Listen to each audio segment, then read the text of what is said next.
Hello students, आज आप हमारे वीडियो पे BCA सेकेंड सेमेस्टर हिंदी के सूरदास का सारांश और एक वाक्य पढ़ने जा रहे हैं।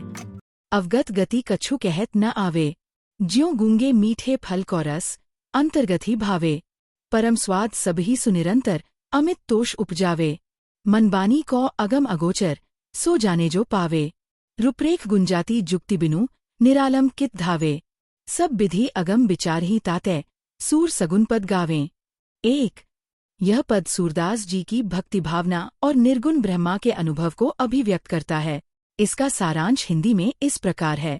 सारांश।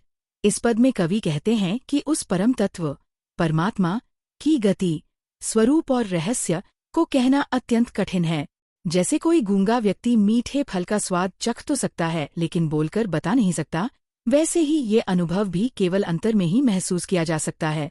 यह परमात्मा निरंतर परम आनंद और संतोष देने वाला है, परंतु इसे मन या वाणी से व्यक्त नहीं किया जा सकता।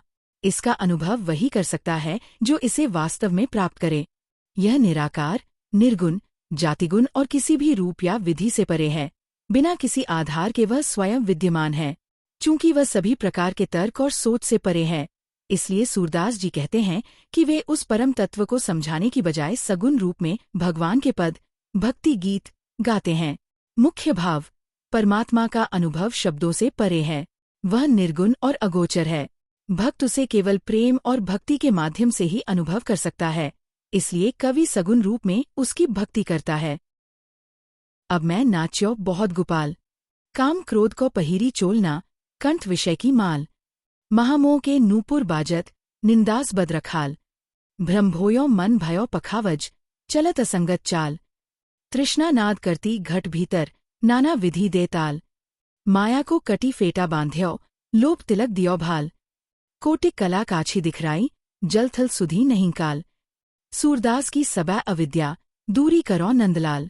इस पद में सूरदास जी ने आत्मचिंतन और पश्चाताप के स्वर में संसारिक मोहमाया और अविद्या में फंसे मनुष्य की स्थिति को नाटकीय रूप में प्रस्तुत किया है। इसका सारांश हिंदी में इस प्रकार है। सारांश। सूरदास जी कहते हैं, हे गोपाल कृष्ण, अब तक मैं अज्ञान में बहुत नाच चुका हूँ। मैंने काम और क्रोध को वस्त्र की तरह पहन लिया, विषयों की माला को गले में डाल लिया।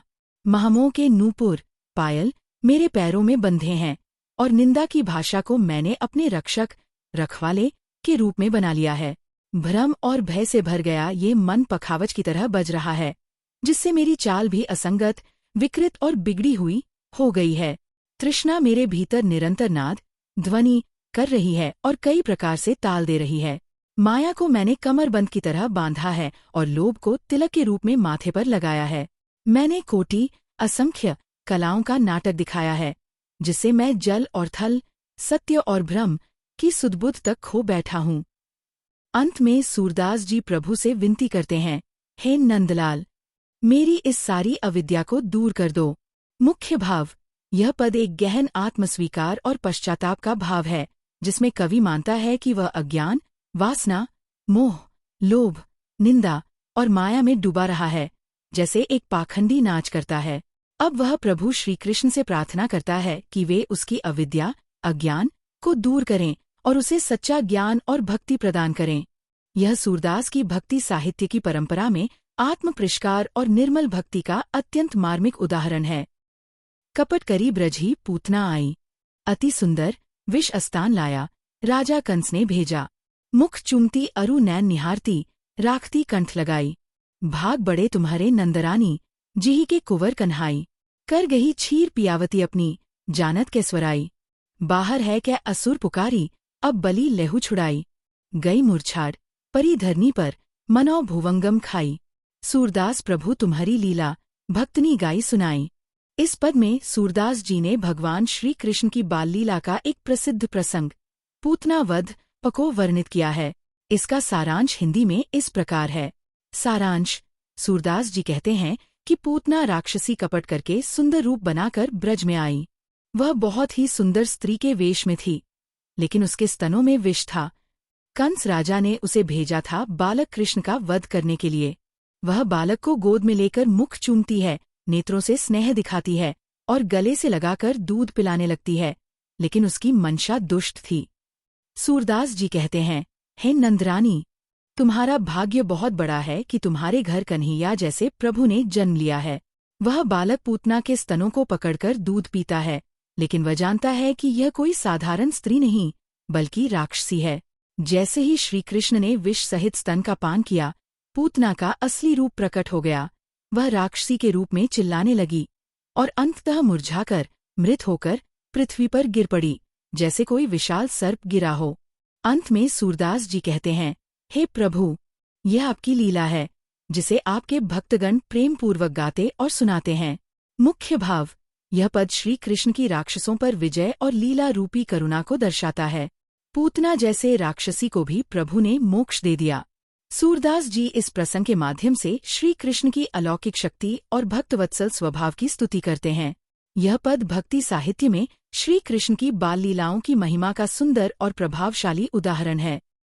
शोभित कर नवनीत लिए, घुटु रुनी चलत रेणु तन मंडित, मुख दधी लेप किए, चारु कपोल, लोल लोचन, गोरो चंतिलक दिए, लट लटकनी मनु मत, मधुप गन मादक मधुहिं पिए, कठुला कंठ, वज्र कहरिनक, राजत रुचिर हिए, धन्य सूर एको पलिहि सुख, का सतकल्प जिए। यह पद सूरदास जी द्वारा रचित भगवान श्री कृष्ण की एक मोहक बालछवि का अत्यंत सुंदर वर्णन है। इसमें बाल कृष्ण के सौंदर्य, चंचलता और माधुर्य को अत्यंत कोमल भाव से प्रस्तुत किया गया है। सारांश, सूरदास जी कहते हैं, श्री कृष्ण अपने हाथ में माखन लिए हुए अत्यंत शोभायमान लग रहे हैं। वे घुटनों के बल चलते हुए जा रहे हैं, जिससे धूल उनके शरीर पर मंडित हो गई है। उनके मुख पर दही लगा हुआ है, जिससे उनका बाल रूप और भी मनोहारी बन गया है। उनके गोल गोल गाल, चंचल नेत्र और माथे पर गोरोचन का तिलक अत्यंत आकर्षक लग रहे हैं। उनके सिर की घुंघराली लटें ऐसे लटक रही हैं, मानो मद से भौंगरे झूमते हुए मधु पी रहे हों। उनका मोटासा गला, सिंह के नख जैसे मजबूत हाथ और चमकता हुआ हृदय अत्यंत सुंदर प्रतीत हो रहे हैं।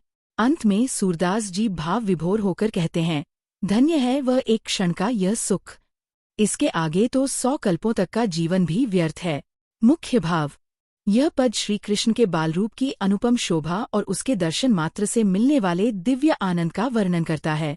सूरदास जी के अनुसार प्रभु के बाल स्वरूप का एक पल भी ऐसा है कि उसके सामने 100 जन्मों का जीवन भी तुच्छ लगता है। यह भक्ति और प्रेम का चरम रूप है, जहाँ भगवान के रूप दर्शन में ही जीवन का परम सुख मिल जाता है। फर्स्ट मेन 1 अंक वाले प्रश्नों के उत्तर। 1. सूरदास किस प्रकार के कवि थे? उत्तर, सूरदास भक्तिकाल के प्रसिद्ध भक्त कवि थे। 2. अवगत गति का क्या अर्थ है? उत्तर, अवगत गति का अर्थ आत्मानुभूति या ईश्वर के साक्षात्कार का अनुभव है। 3. सूरदास ने गूंगे व्यक्ति के उदाहरण से क्या समझाया है? उत्तर, उन्होंने समझाया कि ईश्वर का अनुभव शब्दों में व्यक्त नहीं किया जा सकता। 4. सूरदास के अनुसार ईश्वर को कैसे प्राप्त किया जा सकता है? उत्तर, भक्ति और सगुण भजन के माध्यम से। 5. सूरदास ने काम और क्रोध को किस रूप में प्रस्तुत किया है? उत्तर, उन्होंने काम और क्रोध को वस्त्र, चोला के रूप में दिखाया है। 6. पूतना ने अपने स्तनों पर क्या लगाया था? उत्तर, उसने अपने स्तनों पर विष का लेप किया था। 7. पूतना को श्री कृष्ण ने कैसे मारा? उत्तर, श्री कृष्ण ने उसका दूध पीते हुए उसके प्राण हर लिए। 8. पूतना किसके आदेश पर आई थी? उत्तर, राजा कंस के आदेश पर। 9. श्री कृष्ण के मुख पर क्या लगा हुआ था? उत्तर, दही लगा हुआ था। 10. सूरदास की कविता में श्री कृष्ण की कौन सी लीला का वर्णन है? पूतना वध और माखन चोरी की लीला। 11. सूरदास ने मोह और भय को किसके रूप में दिखाया है? उत्तर, उन्होंने मोह और भय को पखावज, ढोल के रूप में दिखाया है। 12. श्री कृष्ण की सुंदरता बढ़ाने वाला तत्व कौन सा था? उत्तर, उनके शरीर पर लगी धूल, रेणु। 13. सूरदास ने श्री कृष्ण के गालों को क्या कहा है? उत्तर, सुंदर कपोल। 14. सूरदास किस भक्ति परंपरा के कवि थे? उत्तर, कृष्ण भक्ति परंपरा के। 15. श्री कृष्ण के गले को किससे तुलना की गई है? उत्तर, सिंह के समान कठोर। 16. सूरदास की कविता में अवगत गति का क्या अर्थ है? इसे कवि ने किस उदाहरण से समझाया है? उत्तर, अवगत गति का अर्थ आत्मानुभूति या ईश्वर के साक्षात्कार का अनुभव है, जिसे शब्दों में व्यक्त नहीं किया जा सकता। सूरदास ने इसे गूंगे व्यक्ति के उदाहरण से समझाया है, जो मीठे फल का स्वाद तो जानता है, लेकिन उसे दूसरों को बता नहीं सकता। इसी प्रकार ईश्वर का अनुभव भी शब्दातीत होता है और इसे केवल वही समझ सकता है जिसने इसे प्राप्त किया हो। 17 सूरदास ने अपनी कविता में संसार के मोहमाया को किस रूपक के माध्यम से व्यक्त किया है? उत्तर: सूरदास ने संसार के मोहमाया को नृत्य के रूपक के माध्यम से व्यक्त किया है। उन्होंने बताया कि मनुष्य इस संसार में भौतिक सुखों के पीछे भागते हुए एक नर्तक की तरह नाचता रहता है। वे अपने दोषों को प्रतीकों के रूप में प्रस्तुत करते हैं, जैसे काम और क्रोध को वस्त्र के रूप में धारण किया है, मोह को पैरों में बंधे नूपुर की तरह दिखाया है, लोभ को माथे पर तिलक के रूप में बताया है, भ्रम और भय को मन के पखावज ढोल के रूप में दिखाया है, तृष्णा शरीर के भीतर ताल देती है और माया कमर में बंधी हुई है। अंत में सूरदास श्री कृष्ण से प्रार्थना करते हैं कि वे उनकी अज्ञानता को दूर करें। 18 सूरदास द्वारा वर्णित पूतना वध की कथा का संक्षिप्त वर्णन करें। उत्तर: सूरदास ने अपनी कविता में पूतना वध की कथा का वर्णन किया है। पूतना, जो कंस की दासी थी, सुंदर स्त्री का रूप धारण कर गोकुल आई। उसने अपने स्तनों पर विष का लेप किया और श्री कृष्ण को दूध पिलाने के बहाने अपनी गोद में उठा लिया। कृष्ण ने सब समझकर दूध पीते पीते उसके प्राण हर लिए। पूतना तड़पने लगी और असली स्वरूप में आ गई। अंत में वह धरती पर गिर पड़ी और उसकी मृत्यु हो गई। इस कथा के माध्यम से सूरदास श्री कृष्ण की अलौकिक शक्ति का परिचय कराते हैं। 19 श्री कृष्ण के बाल रूप का सूरदास ने किस प्रकार वर्णन किया है? उत्तर: सूरदास ने अपनी कविता में श्री कृष्ण के बाल रूप को अत्यंत मोहक रूप में चित्रित किया है। श्री कृष्ण घुटनों के बल चल रहे हैं और उनके शरीर पर धूल रेणु लगी हुई है।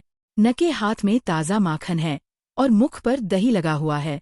उनके गाल कपोल सुंदर और नेत्र चंचल हैं।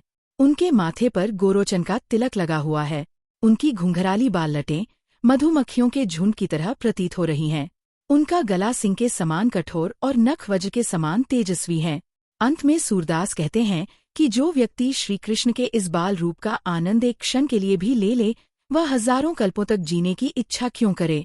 20 सूरदास की कविता में भक्ति की क्या महिमा बताई गई है? उत्तर: सूरदास की कविता में भक्ति की महानता को स्पष्ट किया गया है। ईश्वर निराकार, निरंजन और निर्गुण हैं, जिन्हें बुद्धि और तर्क से नहीं जाना जा सकता। भक्तों को उनकी भक्ति और सगुण भजन के माध्यम से ही ईश्वर की अनुभूति प्राप्त होती है। सांसारिक सुखों और मोहमाया से दूर रहकर भक्ति के मार्ग पर चलने से ही मनुष्य का कल्याण संभव है। श्री कृष्ण के बाल रूप के दर्शन मात्र से ही मनुष्य को परम आनंद की अनुभूति होती है। पूतना वध जैसी लीलाओं के माध्यम से सूरदास ये संदेश देते हैं कि ईश्वर सच्चे भक्तों की रक्षा स्वयं करते हैं। 21 सूरदास ने मानव जीवन की कमजोरियों को किस प्रकार दर्शाया है? उत्तर: सूरदास ने मानव जीवन की कमजोरियों को नृत्य के प्रतीकों के माध्यम से व्यक्त किया है। काम, वासनाएं और क्रोध को वस्त्र के रूप में दिखाया है। मोह, अज्ञान पैरों में बंधे नूपुर की तरह निरंतर बज रहा है। निंदा को ढाल के रूप में प्रस्तुत किया है, जो मनुष्य को दूसरों पर दोषारोपण करने की प्रवृत्ति देती है। भ्रम और भय को पखावज ढोल के रूप में दिखाया है, जिससे मनुष्य जीवन भर गलत राह पर चलता रहता है। तृष्णा शरीर के भीतर ताल देती है, जिससे मनुष्य को कभी संतोष नहीं होता। लोभ को माथे पर तिलक की तरह बताया है, जो हर समय मनुष्य के स्वभाव में बसा रहता है। इस प्रकार सूरदास ये संदेश देते हैं कि मनुष्य को इन बुराइयों से मुक्त होकर भक्ति मार्ग अपनाना चाहिए। 22 सूरदास की कविता में ईश्वर के स्वरूप का क्या वर्णन किया गया है? उत्तर: सूरदास की कविता में ईश्वर के स्वरूप का गूढ़ वर्णन किया गया है। उत्तर: ईश्वर निराकार, निर्गुण और निरंजन हैं, जिनका कोई विशेष रूप नहीं है। वे तर्क और बुद्धि से परे हैं, इसलिए उन्हें खोजने के लिए भक्ति ही एकमात्र मार्ग है। ईश्वर की अनुभूति वैयक्तिक होती है और इसे शब्दों में व्यक्त नहीं किया जा सकता। ईश्वर की भक्ति से ही मनुष्य को वास्तविक आनंद और शांति की प्राप्ति होती है। भक्तों के लिए श्री कृष्ण का बाल रूप सबसे प्रिय है, क्योंकि उसमें भक्ति का सच्चा आनंद समाया हुआ है। 23 सूरदास ने मानव जीवन की कमजोरियों को किस प्रकार दर्शाया है? उत्तर: सूरदास ने मानव जीवन की कमजोरियों को नृत्य के प्रतीकों के माध्यम से व्यक्त किया है। काम, वासनाएं और क्रोध को वस्त्र के रूप में दिखाया है। मोह, अज्ञान पैरों में बंधे नूपुर की तरह निरंतर बज रहा है। निंदा को ढाल के रूप में प्रस्तुत किया है, जो मनुष्य को दूसरों पर दोषारोपण करने की प्रवृत्ति देती है। भ्रम और भय को पखावज, ढोल के रूप में दिखाया है, जिससे मनुष्य जीवन भर गलत राह पर चलता रहता है। तृष्णा शरीर के भीतर ताल देती है, जिससे मनुष्य को कभी संतोष नहीं होता। लोभ को माथे पर तिलक की तरह बताया है, जो हर समय मनुष्य के स्वभाव में बसा रहता है। इस प्रकार सूरदास ये संदेश देते हैं कि मनुष्य को इन बुराइयों से मुक्त होकर भक्ति मार्ग अपनाना चाहिए। 24 सूरदास की कविता में ईश्वर के स्वरूप का क्या वर्णन किया गया है? उत्तर, सूरदास की कविता में ईश्वर के स्वरूप का गूढ़ वर्णन किया गया है। ईश्वर निराकार, निर्गुण और निरंजन हैं, जिनका कोई विशेष रूप नहीं है। वे तर्क और बुद्धि से परे हैं, इसलिए उन्हें खोजने के लिए भक्ति ही एकमात्र मार्ग है। ईश्वर की अनुभूति वैयक्तिक होती है और इसे शब्दों में व्यक्त नहीं किया जा सकता। ईश्वर की भक्ति से ही मनुष्य को वास्तविक आनंद और शांति की प्राप्ति होती है। भक्तों के लिए श्री कृष्ण का बाल रूप सबसे प्रिय है, क्योंकि उसमें भक्ति का सच्चा आनंद समाया हुआ है।